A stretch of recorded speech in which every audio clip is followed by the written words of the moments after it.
Hi there, this is Jack Dangers from Beat Manifesto. This is John Wilson from Beat Manifesto. And you're currently playing with Technology. Around 92, 93, we start to see this whole techno thing start to even splinter off, and techno is a splinter of something else, you know, it's amazing. So in 92, 93, we start to see the introduction of happy techno, of hard techno. You start to see gabbers the music started to get faster and faster and faster, and we got this stuff called gabber. That's like 180 BPMs a minute, and you got Rotterdam hardcore, and you got all these different factions of just techno music. We're not particularly affiliated with any sort of little sub-genre or whatever, subgroup, subcategories, as some people are. I mean, some people are, aren't they? They just do jungle, you know, and they're into jungle or whatever. We sort of skip about and just like get influence from everything and anything, really. So many different styles were derivative from disco, you know, back in the disco day. Like, disco to me was derivative of like classical music. You know, they had these long epics, lots of string arrangements, and I think the producers then were probably influenced by Bach and, you know, and major jazz artists as well. The definition of jungle. Basically, I haven't got a definition of jungle to give to you, alright? And all these different names that people give jungle, like intelligent, hard step, instep, tech step, dark step, any step you want to decide to choose on this particular day, right? Forget it, alright? Because it's all music.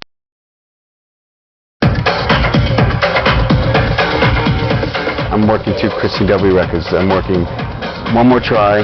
I'm mixing back and forth to Feel What You Want. And I use a little bit of delay, and that sort of smooths anything out. And I use crossovers. These are crossovers.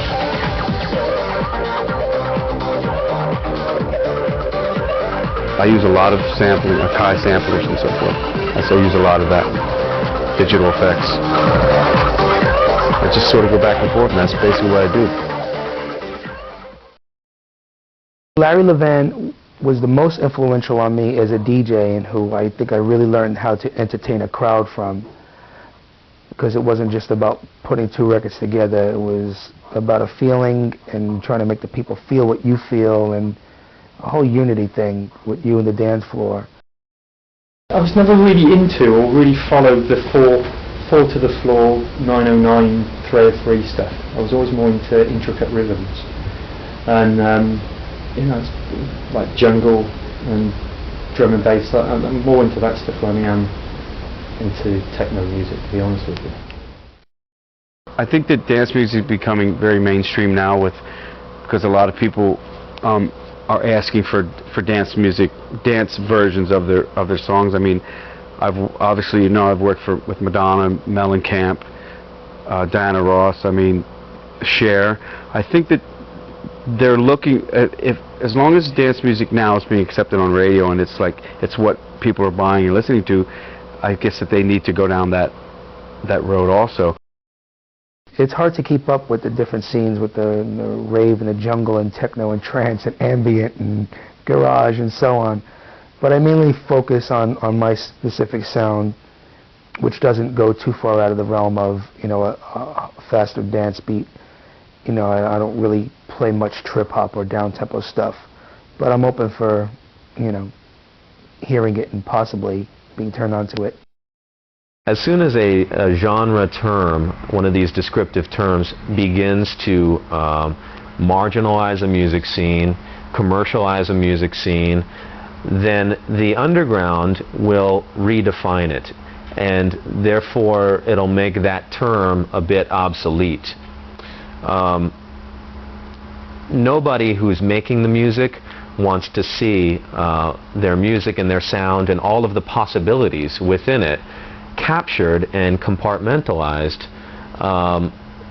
so that retail record stores will know how to deal with it. No, the artists don't care about that. I think house music is, your ear would be detecting more of a soulfulness and a connection to R&B and disco.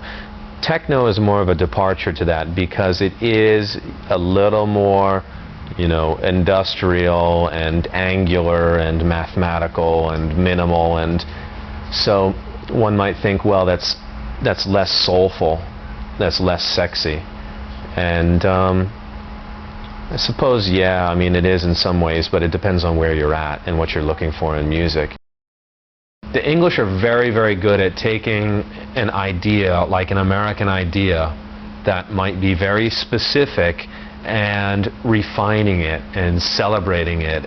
They took house music, they took techno, they refined the idea, they put it into big studios and gave it a huge production, and they commercialized it to the point where you can be watching a Toyota commercial on TV, and the soundtrack is a current dance record that you know of if you're into the scene, and you kind of go, what? That would never happen in America. The way we translate it live, anyway, is that we use these really basic sequences. So we don't use any backing tape or anything like that. And basically, we improvise with the structure of the tune. So we start the tune off, and you're just running around in these big loops. So you can make a track last a minute or an hour if you want. Ours is a brand new world of all at onceness. Time has ceased, space has vanished, we're back in acoustic space. How shall the new environment be programmed? How shall the new environment be programmed? Our time is a time for crossing barriers, for erasing old categories. Startling discoveries all the time.